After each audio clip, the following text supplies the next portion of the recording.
Namaste, this is SuZen, your teacher and guide, and this is my Saturday morning message from existence.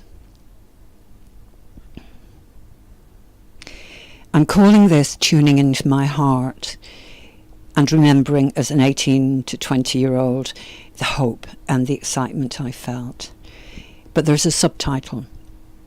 The universe wouldn't expect more of us than that. Trying to explain simply why I do what I do, which is a bit of an off-the-wall idea. Trying to explain that can be tricky. And then a fellow teacher and spiritual guide said a few words and dots joined up in my brain. I always try to teach a whole education if I can with, as I've told you, with ancient Eastern wisdom paths to freedom. So that's yoga, Zen, meditation. And also history, astrology, myth, spirituality. And my viewpoint is I'm European. I live between southwest Ireland and Spain. Grew up in England. And I'm in my mid-60s. The point and the purpose this brings to my life is knowing that my generation are supposed to be the wisdom generation, astrologically speaking. And when I sat down to write and record this, I had a picture in my head, which was put yourself in the shoes and in the heart of an expectant father, just a few weeks before the baby's birth, because I was very conscious of new moon, and the new moon we've just had, and the full moon. We're in eclipse season. That won't always be the way when you listen to this, but that's the picture came in my head a few weeks before the baby's birth. Small daily changes happen in the mother's womb, which are going to produce a miracle. That's what I know, small daily changes. Because I teach daily rhythms of practice. Here on the channel, we're practicing with our nakshatras, lunar mansions of the goddess, our lunar rhythms. And in yoga and Zen, we live with a pure and kind heart. And I also believe, as human beings, we're miraculous and capable of great change. But how to write and speak that and teach you without getting caught up in the mess that the world seems to be just right now, the mistakes humanity seems to be always making, and sometimes the only answer you have is, I don't know. And then this one teacher that I just told you about, this teacher and spiritual guide, said, you wouldn't get pregnant one day and give birth the next. And that was my aha moment of enlightenment, and the dots joined up in my head as to how to give you this message.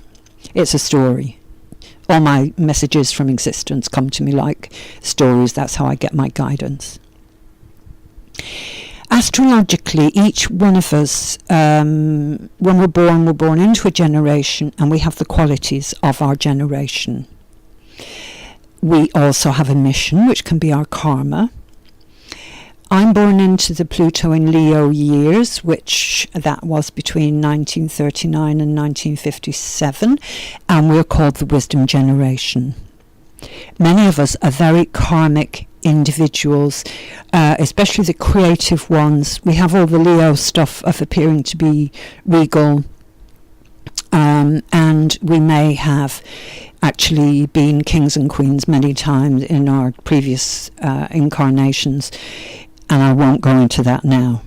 But we are here to change thinking patterns. Think of the music expression, the explosion of the 1960s and 70s, and that creative outburst of self-expression. That is the key to what we're here for, the wisdom generation. It's actually simple. I can put it in a phrase, one glorious moment. One glorious moment in our history in the late 1960s and early 70s, which in terms of universal time is only a moment.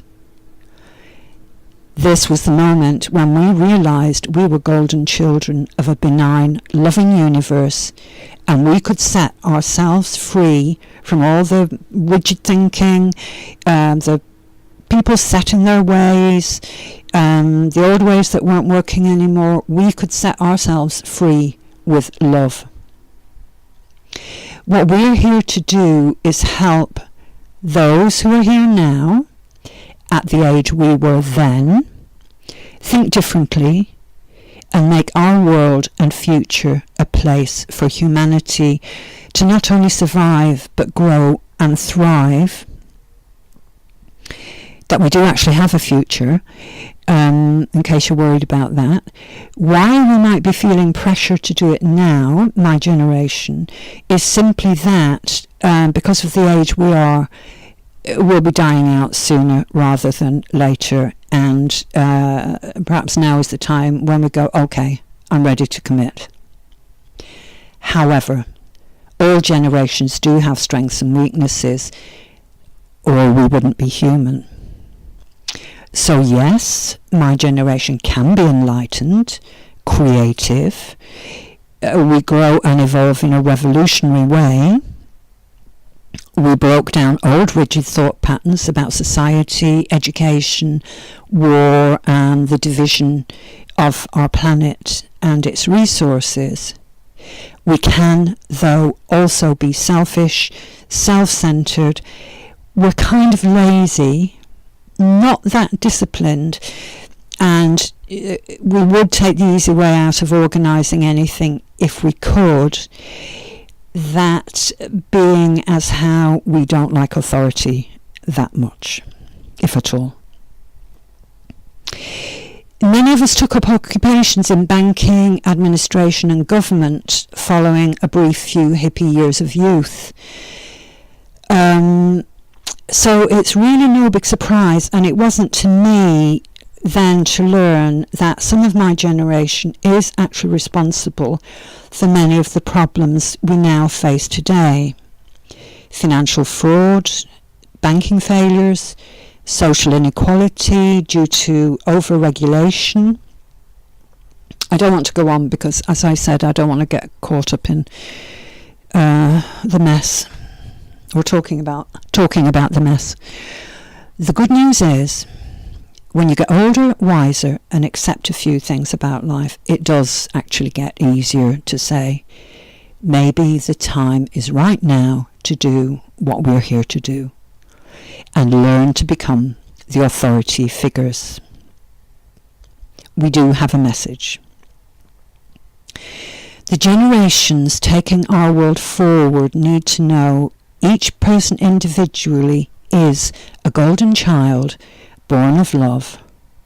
Life is a miracle, and we do change and think as we have to evolve. The reason why it's important to me to keep the message clear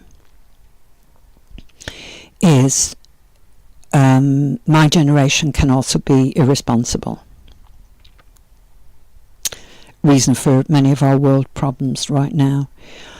Taking responsibility for helping people to think well and have strong minds means that there won't come a time, a day when an 18 or 20-year-old turns round to me and asks, why didn't you tell us? Didn't you love us enough to care? We were the generation of freedom through love, And for me, it just wouldn't be good enough to reply, because I thought you knew. Do you know what? That would just break my heart. And I often tune into my heart and remember as an 18 or 20-year-old the hope and the excitement I felt. Oh, I can't tell you what the atmosphere was like. It was so full of promise.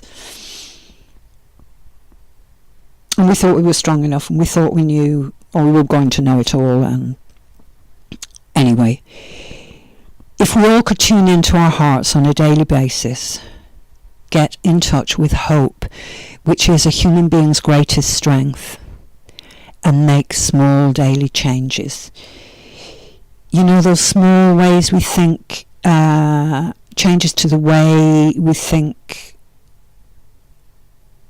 then I absolutely believe that we're going to be more than okay in the future. But you can't give someone younger than you your thoughts. I cannot give you my thoughts. We only give you our love, and we teach you how to think. And we're prepared, we have to be prepared to have no expectations of the future those generations create, as long as we have done the empowering and the teaching and the training and given the love and support. So this is taking me back to my mind picture of the expectant father. His glorious moment was the baby's conception. I don't need to tell you that. His body provided the inspiration. It came from consciousness. But the baby's mother didn't expect to get pregnant one day and give birth the next. There's a whole lot of process, growth, and daily changes needed to make the miracle of the baby's birth and that glorious moment. And this is the message. The universe wouldn't expect more than that of us.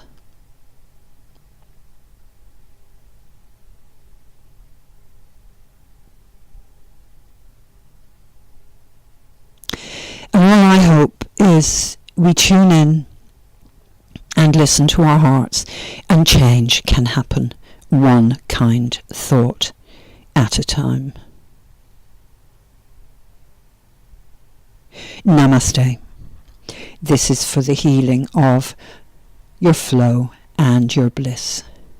SuZen.